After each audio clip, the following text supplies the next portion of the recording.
힘없는 아이들이 가장 안전하다고 느껴야 할 가정의 울타리에서 이 고통받는 현실을 그만 멈출 방법은 없는 걸까요? 이렇게 죽음으로 내몰릴 때까지 학대를 받고도 부모를 떠나지 못하는 아이들의 속사정은 뭔지, 대체 학대하는 부모님들은 무슨 이유로 아이들을 죽음으로 내모는 건지 파헤쳐봤습니다. 출석을 전혀 하지 않은 학생의 집을 찾아갑니다. 부모에게 아이의 행방을 물었죠. 그랬더니 가출을 했다는 거예요. 근데 이상한 건 아들이 언제, 어떤 이유로 가출을 했는지도 자세히 모르고 심지어는 아이의 나이까지 몇 살인지 헷갈려 했다는 겁니다. 경찰에 실종 신고했다는데 조회를 해보니 당연히 안 돼 있었죠. 부모는 곧바로 체포됩니다. 그리고 아이의 행방이 밝혀지는데 아이의 행방은 바로 차가운 냉장고 안에서 발견되었습니다. 근데 더욱더 충격적인 사실은 아이의 얼굴만 있었다고 해요. 아이의 얼굴에서 발견된 학대 흔적만 3군데, 눈도 채 감지 못한 채로 고통스러운 듯 찡그린 아이의 얼굴. 누가 봐도 공포에 질린 표정이었습니다. 아니 이게 정말 말이 되나 싶습니다. 아니 자기 배 아파서 낳은 소중한 아들이잖아요. 힘들게 낳았고 애지중지 키워온 아이를 도대체 왜 죽을 때까지 학대한 걸까요? 이들 부부도 처음부터 아이를 미워했던 건 아니라고 해요. 네, 그렇습니다. 24살 동갑내기 커플은 어린 나이에 계획이 없던 아이가 생기면서 얼떨결에 부모가 되긴 했지만 그래도 태어난 아이를 너무나 사랑했었다고 해요. 모르는 거는 맘카페에 들어가가지고 물어가면서 아이를 키웠다는 엄마 정 씨. 준비 없이 아빠가 된 최 씨도 이렇다 할 직업은 없었지만 그래도 닥치는 대로 일을 하면서 아이 키우는데 힘을 보탰습니다. 그러던 평온하던 가족의 일상에 균열이 생기기 시작한 건 아이가 태어나고 한 달 뒤 아빠 최 씨가 사기 혐의로 구속되면서부터입니다. 아이가 생기고 돈이 쪼들리니 인터넷에 사제폭탄, 청산가리, 엑스터시를 판다면서 허위 글을 올려서 430만 원을 수중에 넣은 거죠. 근데 문제는 그 일이 있고부터 아빠 최 씨의 수입이 완전히 끊어졌다는 거죠. 누구세요? 경찰입니다. 그러던 어느 날 집에 경찰이 들이닥칩니다. 아동학대 의심 신고를 받아서 집에 찾아왔다는 거예요. 아동학대요? 제가요? 자초지종을 들어보니까 아들이 어린이집에서 쓰레기통을 뒤져서 버려진 음식을 주워 먹거나 아니면 땅에 떨어진 과자 부스러기를 주워 먹거나 그런 행동들이 수차례 반복이 되다 보니까 뭔가 의심을 품은 이 어린이집 원장이 경찰에 신고를 한 거였습니다. 괜찮아. 다음부터 잘하면 되지. 뭐 먹고 싶어? 뭐 먹으러 갈까? 치킨? 경찰이 가고 아들을 잘 타일렀다는 최 씨. 그런데 그날 이후로 어린이집 선생님의 전화를 자주 받게 됩니다. 하루는 친구를 괴롭혔다고, 또 하루는 친구들한테 거짓말을 했다고, 또 하루는 친구들이랑 싸웠다고. 부모의 관심을 받기 위해서 아이들이 일부러 매를 버는 일을 하기도 합니다. 근데 그래서였을까요? 어쨌든 간에 아들이 문제가 있다면서 계속해서 전화가 오니까 눈에 보이는 대로, 손에 잡히는 대로 들고선 아이를 때렸죠. 명분은 사랑의 매였겠죠. 부모 입장에서 생각했을 때는 훈육이었겠지만 이 당하는 아이의 입장에서 생각해보면 모든 걸 학대라고 할 수도 있겠죠. 초등학교에 들어갔는데 입학하고 2달 만에 친구를 괴롭혀서 담임 선생님이 부모를 소환합니다. 그날 이후 이 부모는 아들을 학교에 보내지 않았습니다. 아빠 최 씨가 홈스쿨링을 하기로 결정한 거죠.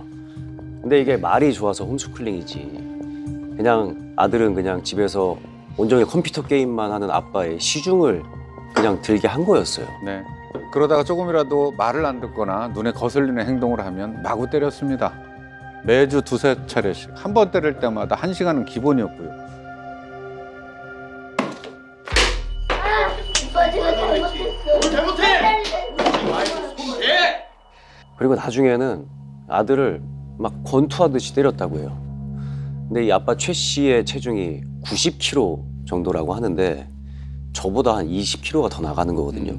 근데 그런 어른이 초등학생 8살짜리 아들을 권투하듯이 이렇게 때렸다는 게 이거 좀 아니 이 아빠를 말려줄 사람이 정말 아무도 없었을까요? 너무 많이 맞아서 정말 서 있을 힘조차 없는 그런 아들에게 씻어야 한다면서 욕실로 아빠가 데려갔습니다.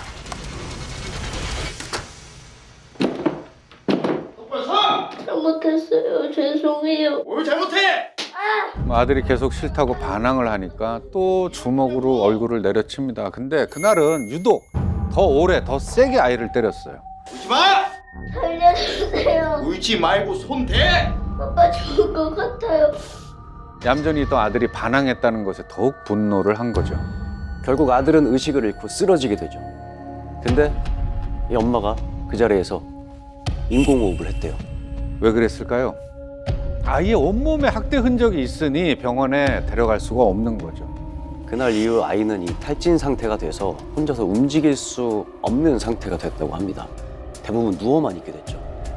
애가 먹기만 하면 설사를 하고 8살 아이가 16kg밖에 안 나갈 정도로 야위어 가는데요. 엄마가 경찰 조사 당시 이렇게 누워있던 아들을 어떻게 설명했는지 아십니까? TV에 나오는 아프리카 기아 아이들 있죠? 그거보다 조금 나은 수준 이렇게 표현을 했답니다. 뭐 그러면서도 때린 건 인정을 했다고 합니다. 근데 자신들은 절대로 아이를 죽이진 않았다고 주장을 합니다. 아이러니하게도요. 부부는 아들을 미친 듯이 때리면서도 이유는 밝혀지지 않았지만 2살 터울에 딸은 굉장히 아꼈다는 거예요. 사랑애매 뭐 이런 거는 딸에겐 전혀 없었습니다. 그저 사랑으로만 키웠죠. 그런 딸이 이렇게 입을 열고 나니까 그제서야 부모도 모든 사실을 털어놓기 시작을 합니다. 때는 2012년 11월 3일 아빠 최 씨는 술에 취해 들어와서 아들을 2시간 가까이 때렸습니다. 다음 날 오후 5시가 돼서야 잠에서 깬 아빠가 거실에 나왔는데 컴퓨터 앞 의자에 엎드린 채 아들이 숨져 있는 거예요. 폭행을 견디다 못해서 탈진해서 사망한 겁니다. 일단 이 사실을 알게 된 아내가 일단 회사를 조퇴하고 집에 돌아왔습니다. 하지만 이 둘은 신고를 하지 않고 시신을 훼손하기 시작합니다. 이거는 참 입에 담기도 너무 힘든 표현들인데 내장과 피부를 믹서기에 갈아서 그걸 공중 화장실 변기에 흘려 보냈다고 해요. 또 일부는 음식물 쓰레기통에 또 머리와 뼈 일부는 냉동고에 보관을 했습니다. 정말 너무너무 끔찍한데 그 다음에 이 부부가 뭘 했는지 아세요?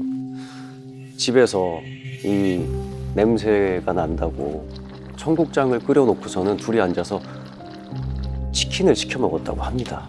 딱 정해놓는 게 있어요. 교회에서 3개월. 그 안에 처음에 한 달은 정말 그냥 무한대로 이렇게 한없이 잘해주고 2달째는 잘해주면서 자기가 갖고 있는 거를 다 놓게 만들죠. 돈이든 가족이든 학교든 3개월 정도 하면서 작업을 한다고 해요. 저희끼리 말로는. 이렇게 아이들이 학교를 그만두게 되면 오목사 부부는 드디어 본격적으로 제2차 작업에 돌입하게 됩니다. 경계심을 없애기 위해서 선물을 준다거나 편의를 제공하는 그런 과정을 거치게 되고요. 수위를 높이면서 결국은 상대방을 성적 도구화시키고 성적 의도가 파악은 되지만 내게 이렇게 좋은 많은 것들을 혜택을 베풀어 준 사람이 하는 행동이기 때문에 자기 합리화를 하기도 하고 거절을 할 수 없게 되기도 합니다. 블랙 시즌2 영웅 파괴자들